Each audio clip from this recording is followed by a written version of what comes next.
On this episode of Tennell Custom Garage, we're putting new rotors on the front of our F-150.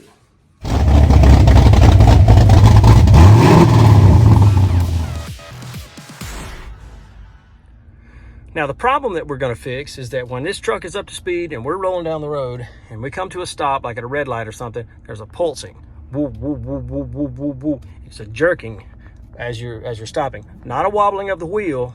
That's a different issue, but it's just a pulsing in the brakes. That's a problem with the rotors. We're going to have to replace them.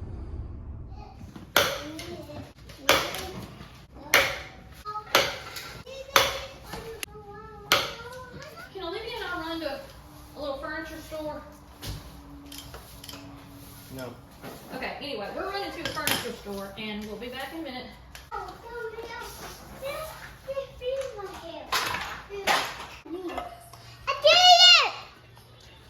Okay, put them down now. Put them down. Now let me see your hands. Okay, y'all need to wash your hands. Don't touch your clothes. Now what you do, Riley, is you try to match. So what? What color is this? Red. Red. Now, in order to change the rotor, we got to take the caliper off. The caliper will come off with this 13mm bolt, one on top, one on the bottom down here. It's hard to see. And then you've got a 21mm bolt on top and bottom that will take out your caliper bracket. Those both need to come off. We are not going to remove our fuel line, our brake fluid line. We're going to be able to prop it up here on top.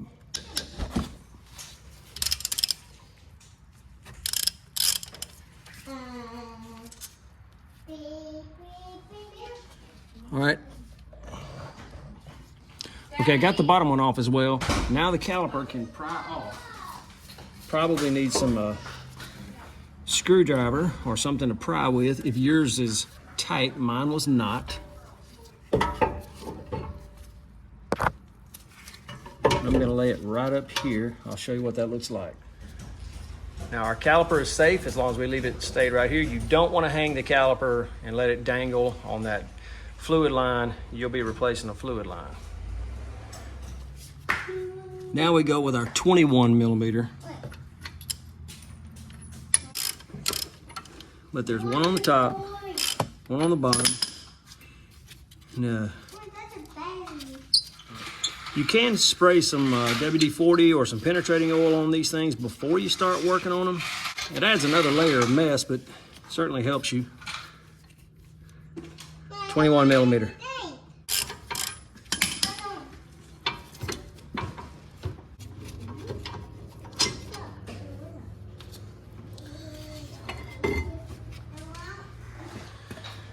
Now, we're going to get to the caliper bracket here in just a second. But chances are your rotor is not loose at all. Locked on there tight. So you see these holes right here. There's one on either side. You can take you a bolt that fits these holes. I happen to have one here. Mine's a 14mm hex bolt. Well, what you do is you just sort of run this thing down. And you're applying pressure to the back of the rotor. You can go back and forth between the two, but generally one of them is going to knock it loose. You can see it just presses on the back of your axle right here. Comes off. Pretty easy. And you see what holds it. We live in the southeast, so everything's pretty wet down here, but other places there's going to be road grime, salt, and things of that nature. This will be stuck on pretty good, so that's one way you can get it off. Now your brake pads on these Fords, they just slide in to these little grooves right here. Sometimes your new brake pads will come with new clips. These that I just purchased did not. If you're going to tackle this job, why not go ahead and replace your pads? Just for comparison purposes.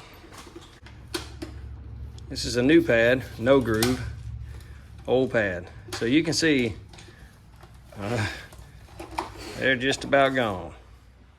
Now I'm going to show you something that some folks may disagree with, but I popped the hood.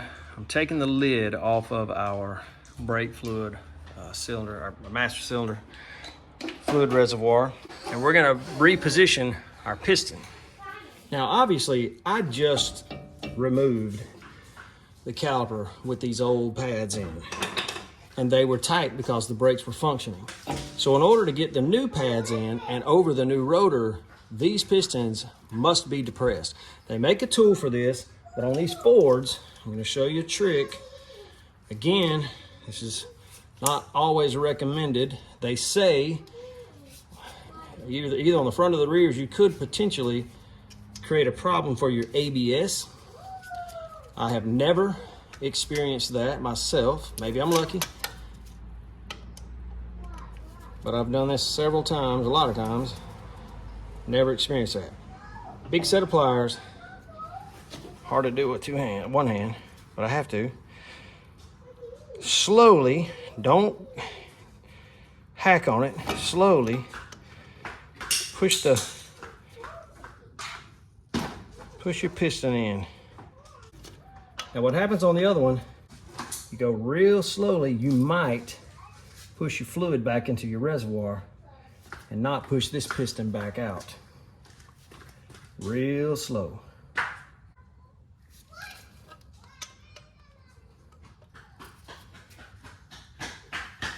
All right, those both feel fully seated, and that's good. That's what I want. Now we're going to do a little work on the bracket and the pads. So on your bracket, where your pads actually go, you have these rubber boots over these little pistons. These can take some grease. Now I've had this can a long time. High temp grease. Put a little bit right in there. Probably enough. This does get hot, it thins out. Coat that up. Feel pretty good. Slide it in. And when you get it down tight, push it to where that rubber boot pops back over its lip, and there it went. We'll do the same thing to the other side.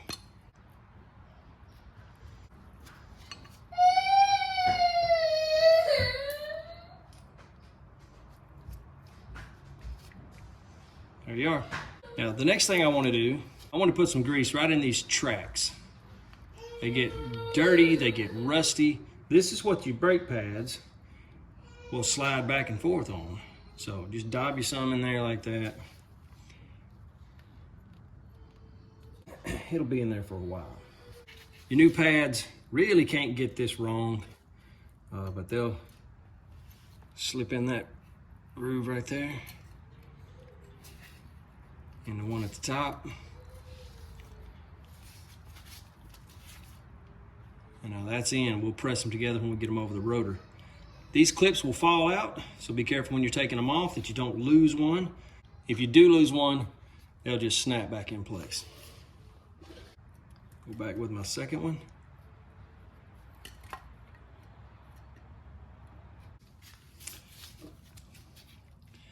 And there you go.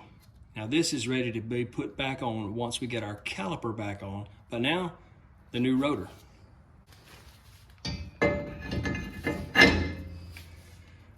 Now your rotor, once it's on, it may tend to want to flop around like this. You can get it to stay, great. More than likely it's going to stay right there. That's fine, it'll go back on. You just may have to fight it a little bit as you put the rest of your stuff on. The bracket goes back on just like this. Back into the place, bolt them in the back, just like we took it off.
So you can see the brake pads go up tight against the rotor.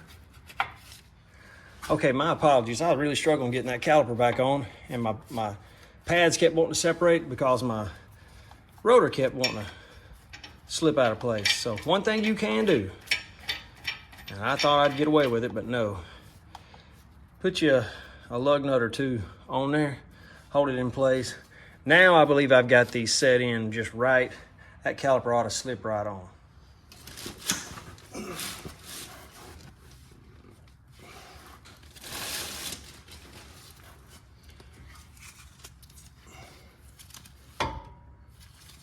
By the way, these little pistons they have a flat side. You can see this, and a round side. Flat side needs to coincide with your caliper.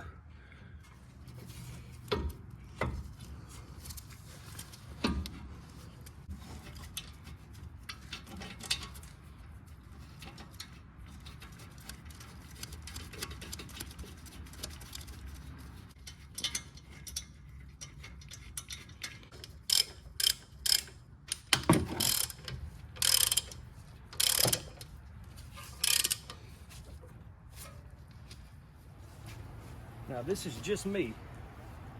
But while I've got my tire off and my wheel, I'm gonna clean it and get all this inside cleaned up. Of course, the front side as well.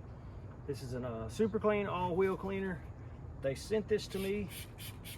I did a video on some of the super clean stuff, but let's take a look at what it does. No water, straight super clean.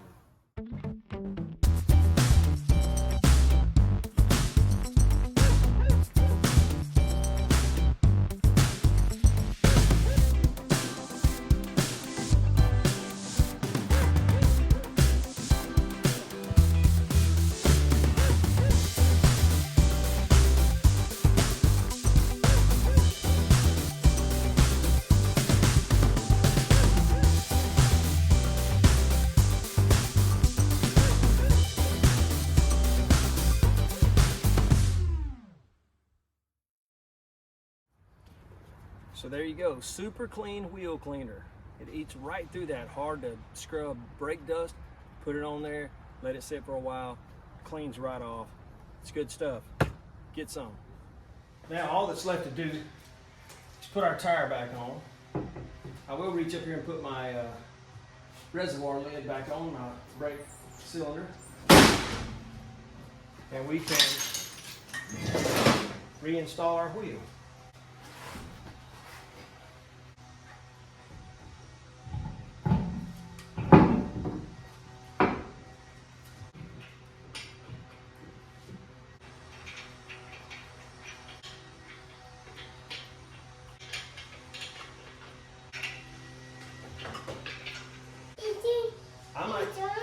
I'm almost done. I might come eat me some cereal too. Can I have some? Yeah. I can? Do we have to have milk with it? Yeah. Okay. You're supposed to have milk with it, ain't you?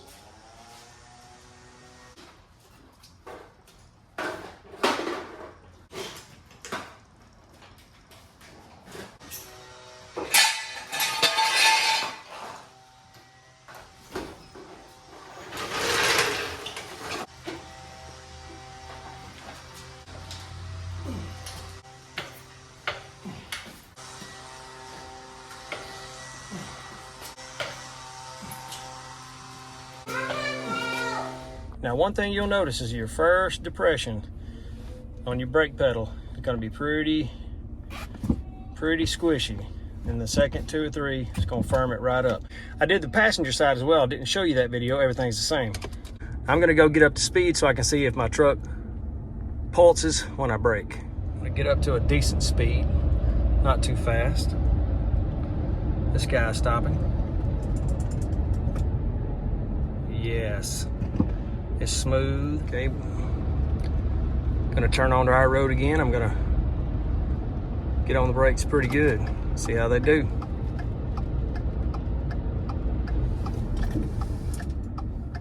Oh yeah, it's a good stop. Okay, everything seems to be in order. I did engage my ABS. They did what they're supposed to do. You don't have to do that, check your brakes, but I like to. And I want to make sure it functions correctly. So that's how you replace rotors on the front of your F-150 2013 model and all the other like models. Make sure you check your torque specs on your lug nuts, your bracket, your caliper, and all the parts that are on there. That's how you also do your brake pads while you're in there. So thanks for watching Tennell Custom Garage. We'll catch you on the next one.